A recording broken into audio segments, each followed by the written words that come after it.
नमस्कार दोस्तों, आप देख रहे हैं कृषि जानकार और मैं हूं आपका दोस्त कपिल धाकड़। किसान मित्रों, आपने इतने सारे वीडियोस देख लिए हैं और एक सबसे कॉमन सवाल है माइकोराइजा क्या है। माइकोराइजा का प्रयोग क्या करें, कब करें, किस समय पर करें, कितनी मात्रा में करें, कैसे काम करेगा, कहाँ हमें ध्यान रखना चाहिए। दोस्तों, माइकोराइजा जो है उसके ऊपर इस वीडियो के अंदर हम बात करेंगे।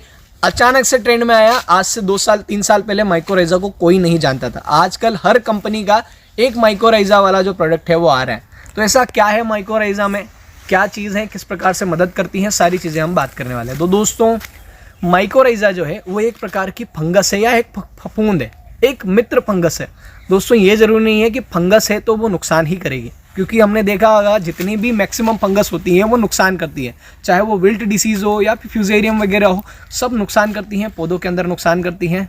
और फंगस जब आती है, काली मस्सी भी एक फंगस ही अगर देखा जाए तो, बुरी मस्सी एक फंगस है, तो ये पौधों के अंदर नुकसान करती है। तो अब मैंने आपको कहा जरूरी नहीं है कि सभी फंगस जो है वो नुकसान करें। तो माइकोराइजा एक प्रकार का फ्रेंड फंगस है जो पौधों की जड़ों के अंदर पाया जाता है, उसको वहाँ से ग्रो किया जाता है और वापस से निकाल के एक्सट्रैक्ट करके पौधों के अंदर उसका मल्टीप्लिकेशन करके हमारे पौधों को फ़ायदा किया जाता है। दोस्तों, अब ये फ़ायदा कैसे करेगा उसकी हम बात करते हैं।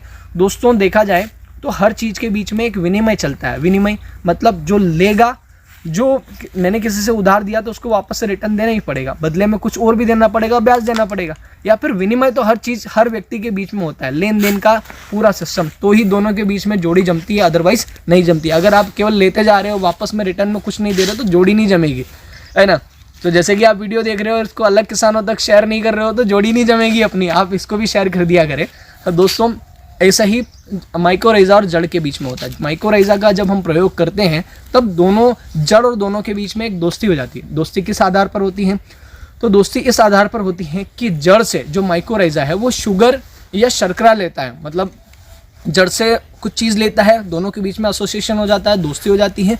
और जड़ से बदले में वो लेता है शक्कर या शुगर जिसे हम कहते हैं, और उसको बदले में जाके लेके जाता है न्यूट्रिएंट मतलब जितने भी पोषक तत्व जो मिट्टी के अंदर पड़े हैं। अब समझिए, लहसुन की जो जड़ें हैं वो बहुत शैलो होती हैं, ऊपरी होती हैं, बहुत कम मात्रा में जड़ें होती हैं, कम एरिया में ही फैलती हैं।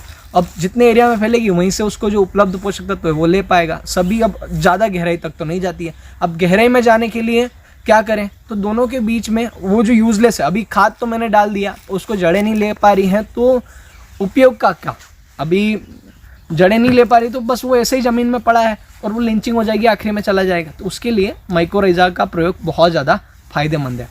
तो दोस्तों, ये बदले में शुगर जड़ से बदले में शुगर लेता है और जाके वापस में उसको न्यूट्रिएंट जाके देता है, तो दोनों के बीच में दोस्ती हो जाती है और ऐसे ही चलता है। जो माइकोराइजा जो है वो जड़ से आसपास जितना भी एक लंबा चौड़ा जाल बना लेता है, वहाँ पे जितने भी पोषक तत्व एक्टिव फॉर्म में या इनएक्टिव फॉर्म में हो उनको अपटेक करके पौधों को ले जाके देता है। तो ये काम होता है माइकोराइजा का। माइकोराइजा अचानक से कैसे ट्रेंड में आया? तो दोस्तों, रिसर्च चलते रहते हैं, डेली रिसर्च होते हैं एग्रीकल्चर के ऊपर, बहुत सारे रिसर्च होते हैं। तो कृषि वैज्ञानिक जो है वो रिसर्च करते रहते हैं, वहाँ से उनको पता लगा। तो माइकोराइजा जो है आज का नहीं है, बहुत पुराना है। हमें इसके जानकारी के अभाव में चीज़ें पता नहीं थी, हम उपयोग भी नहीं कर रहे थे। दोस्तों, मैं भी स्वयं आज से 1 साल पहले तक तो उपयोग नहीं कर रहा था। मैंने पिछले वर्ष कुछ जगह में डाल कर चेक किया था, इस वर्ष मैंने भी प्रयोग किया है। तो दोस्तों, बहुत ज़्यादा फायदेमंद चीज़ है, प्रयोग कर सकते हैं। तो एक किसान मतलब इसको कुछ या किसानों का सवाल है कि कैसे उपयोग किया जाए, तो मैं आपको बेटर तरीका बताता हूँ, मैं किस हिसाब से करता हूँ, बाकी आप अपने हिसाब से कर सकते हैं, प्रॉब्लम नहीं है। दोस्तों, सबसे बेटर तरीका है आप इसको वर्मी कंपोस्ट में, या जो देसी गोबर खाद है, वर्मी कंपोस्ट या केंचुआ खाद जिसे हम कहते हैं, या फिर घर पे बनी हुई देसी गोबर खाद है, उसके अंदर आप इसको मिलाकर कुछ समय के लिए रखिए और आप इसको डाल दीजिए। दोस्तों, ये तो है तो एक बायोबेस्ड मल्टीप्लाई भी होगा, मतलब बड़ा कॉलोनी बनाएगा, आगे बढ़ेगा, ऐसा होता है। तो देखा जाए तो ये जड़ों के साथ में ज़्यादा अच्छे से कोलैबोरेशन करता है। तो आप क्या करिए, सबसे पहले वर्मी कंपोस्ट में मिलाइए इसको, और आपने थोड़ा सा आज शाम को मिलाया, आप पूरा दिन पड़ा रहा, फिर अगले दिन शाम को हल्का फुल्का पानी मार दिया उस पर, 1 आध दिन फिर पड़ा रहा, और फिर उसके अगले दिन आप इसको डाल दीजिए, खेत के अंदर डाल दीजिए, तुरंत पानी लगा दीजिए। ऐसा नहीं कि आज डाल दिया 4 दिन बाद पानी लगा रहे, तो उससे क्या होगा, इसको कूल एंड ड्राई प्लेस पे स्टोर किया जाता है। ये एक प्रकार की फंगस है, गर्मी की वजह से मर जाएगी। तो आप तुरंत डालिए, तुरंत पानी लगाइए, ज़्यादा बेटर रिजल्ट आएंगे। तो दोस्तों, इस बात का ध्यान रखिए। और कुछ किसान मतलब इसको अलग से जैसे कि खाद वगैरह के साथ में मिलाकर डालते हैं, तो डाल सकते हैं, समस्या नहीं है, क्योंकि लेके तो पोषक तत्व ही आता है, तो मरेगा तो नहीं। पर ये मरेगा कब, उस बात का मैं आपको बताता हूँ। ये मरेगा तब जब आप इसको प्रयोग किसी फंगिसाइड के साथ में कर लेंगे। अगर देखा जाए तो फंगिसाइड इसको मारने का काम करेगा और ये खुद एक फंगस है, तो वहाँ पे ये मर जाएगा। अब सोचिए, जहर और अमृत दोनों एक साथ काम कर सकते हैं क्या? तो यही है कि अगर आप फंगिसाइड और माइकोराइज़ा दोनों एक साथ मिला देंगे तो मतलब माइकोराइज़ा जो है वो डैमेज हो जाएगा और आपका वैसा रिजल्ट नहीं आएगा जैसा आप चाहते हैं। तो मैं आपको कहूँगा कि जैसे कि आपने माइकोराइज़ा का प्रयोग करना है तो आप उसके 15 दिन पहले तक आप ये उपयोग ना करें, कोई भी फंगिसाइड उपयोग ना करें, चाहे वो सिस्टमेटिक हो या कॉन्टैक्ट हो। तो इस बात का ध्यान रखें, मतलब आपको आज माइकोराइज़ा का प्रयोग करना है और आप उसके 15 दिन पहले तक आप वहाँ पर फंगिसाइड उपयोग ना करें और उसके 15 दिन बाद तक आप वहाँ पर फंगिसाइड का उपयोग ना करें, तो आपको ज़्यादा बेटर रिजल्ट देखने को मिलेगा। दोस्तों, माइकोराइज़ा मार्केट में अलग अलग नामों से आता है। 2 प्रकार के माइकोराइज़ा आते हैं, एक इंडो और एक्टो। तो मेनली तो मार्केट में इंडो ही मिलता है, पर अगर आप एक्टो भी प्रयोग करना चाहते हैं तो आपको नागार्जुना का एक प्रोडक्ट आता है ब्लैक और येलो कलर की पैकिंग में, दोनों पैक अलग अलग आते हैं, वो आप उपयोग कर सकते हैं।